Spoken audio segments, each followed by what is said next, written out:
Hello, everyone, and welcome to englishpod. My name is Marco.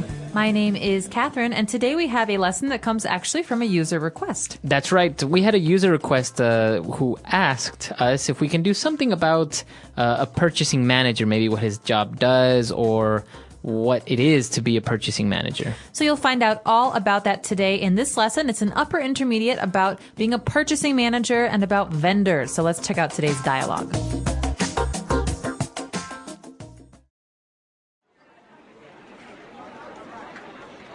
Good morning, Angela. How have you been lately? Morning, Michael. I've been very busy lately. One of our other vendors is going out of business, and I've been searching for a suitable replacement. Well, rest assured that you can count on us to be here for the long run. Please sit down. Coffee? No, thanks. I've been trying to cut down on the caffeine.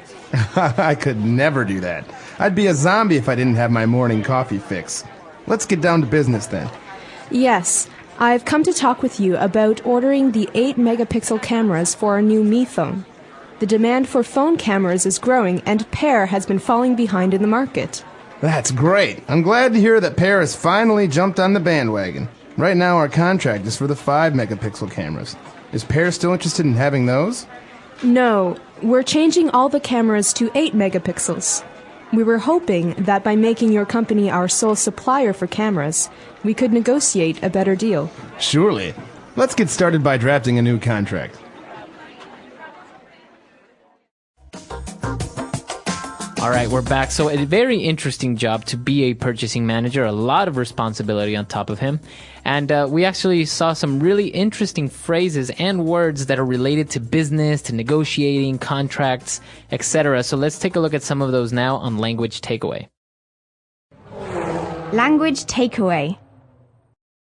So the first word we have is vendor. This is a noun. It means it's a job. It's the name of a person's job. So he is a vendor. Okay, and a vendor, what does a vendor do? Well, a vendor sells things. Okay, so the verb here is to vend, like a vending machine is that machine that you can buy sodas from. Mm-hmm. But a vendor is someone who sells things to someone else. Okay, so I can say he is a door vendor. He sells doors? Yeah, that's right. Or let me contact my vendor about the price list for these TVs. Okay, very good. So we're talking about a vendor who is going out of business. And because he's going out of business, this manager is actually looking for a suitable replacement. So this is an interesting phrase because these two words normally go together. We say, let's find a replacement. Okay, that's good, but really we want a suitable replacement. And so first of all, the word suitable means like appropriate or good. But what about replacement? What does this mean? A replacement is something that takes the place of. It replaces something else. So for example, we have our vendor who went out of business. So what we are looking now for is another vendor, but not just any vendor, a suitable vendor, one that has the things that we need or the prices that we need, and in order to replace the one that went out of business. Right, so we could say this about other things, not just people. For example, if I break my iPhone, my cell phone, very expensive phone, I'm upset about it, but when I buy a new one, I don't want a cheap one. I want a suitable replacement, one that's about the same as the old one. That's right. So maybe you don't get the exact same one, but you get one that's very similar. Exactly. Okay, very good. So now they're going to talk a little bit about the contract, but they kind of do a little bit of small talk, and they're talking about coffee, and he says, well, you know, I'd be a zombie if I didn't have my morning coffee fix. I know how that feels. This is a person who loves to drink caffeine to wake up. Mm-hmm. And so we talk about a fix as being something that you need. Okay? My coffee fix means the coffee that I drink in the morning to survive. That's right. Okay, so we know the verb to fix is to make something good again, to repair. But in this case, we're taking fix as a noun, and we're saying that it's something that you need, like you said. For example, maybe in the morning you need your English fix, and so you'd listen to EnglishPod. Exactly. You need it so much, it's like a drug. That's right. Very good. And moving on, they started to talk a little bit more about the details of the business, and he mentioned that they want to make this company their sole supplier for cameras. Okay, so sole, S-O-L-E, means only. But this word supplier is very interesting because it's very similar to vendor. Mm-hmm. So it's basically someone, a company maybe, or a person that supplies you with what you need. All right, so to supply is to provide for. So for example, if I work at a clothing store and I sell lots of nice clothing, I need a supplier to bring me the clothes that I sell. Otherwise, right. where am I going to get them from? I don't have a factory. That's right. For example, IBM is one of the biggest computer suppliers or manufacturers in the world. All right. Okay, and for the last part of the dialogue, they said, well, I think we can reach an agreement. Let's get started by drafting a new contract. They're going to draft a contract. All right, so this is interesting because we don't use the verb to write a contract. Now, you would think, well, of course you write it, but there's a special verb that we use with the word contract. So just remember this phrase together, to draft a contract, or my company will draft a contract and send it to you. This means to prepare a contract in order for someone to sign it. That's right. So it's basically the same as write, but it's usually used more with contracts, to draft a contract. Exactly. Or maybe you can say to draft up a business plan. Exactly. So to draft a plan, to draft a contract, this is basically to write something that has many different points, many different strategies. Okay, very good. So 5 key words for you there. Now let's move on to some key phrases on Fluency Builder. Fluency Builder. Okay, so there are a lot of really, really juicy phrases in today's lesson. The first one is rest assured. So we heard this from Michael at the beginning of the dialogue. He said, rest assured that you can count on us. That's right, rest assured. So this is a phrase that you use to try to give confidence to someone, telling them, you can trust me, rest assured that I'll be there. Don't worry.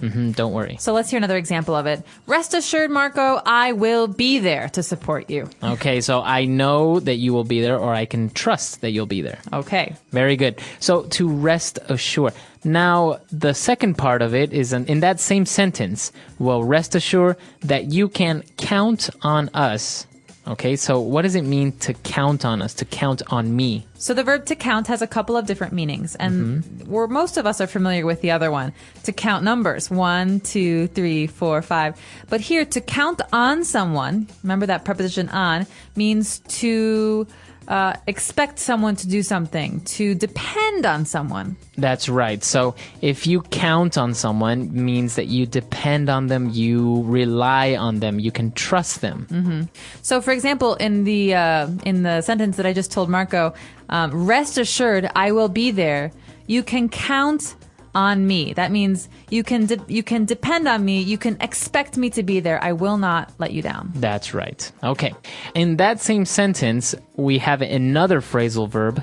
Rest assured that you can count on us to be here for the long run. The long run. All right. So we're not actually running here. The long run is a phrase that means for a long time. So, for example, if I'm in an interview and someone asks me, well, we're really interested in your resume and we really like you. We want to know, are you available in the long run, in the long term? That's right. So if you say, yes, I am here for the long run, it means that you are here for a long time. Okay. And let's move on to our next phrase. When they're actually, they stopped with the small talk and now they want to get down to business. You hear this phrase all the time because you don't just walk into a meeting and start talking about business stuff, you know? You start with the nice things first. You say, how was your weekend? How is your wife? How was that game of golf? So you're talking about nice small talk, like you just said, Marco. But when you want to start talking about numbers or products, things like that, that is called business. So when you want to start that, you say, let's get down to business. That's right. Very good. So it's a phrase to say, okay, now let's start talking about what we came here to do, to start talking about business. And the last phrase that we have for you, it's a very interesting phrase. When they were talking about one of the brands of phones, they're saying, I'm glad to hear that Per has finally jumped on the bandwagon. Now, Marco, I wish I could tell you I knew where this phrase came from, but I don't. Let's just talk about the word bandwagon first. I think bandwagon means something that everyone is doing. That's right. So I think if everyone is, likes the color purple, and all of a sudden you like the color purple, then that means you just jumped on the bandwagon. All right, I jumped on the bandwagon. So you think of a wagon as like, before they had cars, they had wagons. They're wooden and they have wheels and they're pulled by a horse. And so everyone is on there and they're all going somewhere. and I wasn't on it, but I jumped on the back. That means I joined everyone. I started to do what they're doing. That's right. So I guess you agree with them, or you're going towards in the same direction that everyone else is going. Look at Marco. He just bought an iPhone. Now he's jumped on the bandwagon. That's right. So everyone is going in the same direction. Everyone is doing the same thing. Everyone likes the same thing. Mm-hmm. So to jump on the bandwagon, you can use it in a business sense. For example, if somebody is not agreeing with you or somebody doesn't want to support your project, you can say, I would really appreciate it if you jumped on the bandwagon and supported us on this. That's right. So it's not always a bad thing, but remember that the verb that is synonymous with this is to conform. Okay, to do what everyone else is doing. That's right. Okay, so a lot of interesting things here. Let's listen to our dialogue one last time.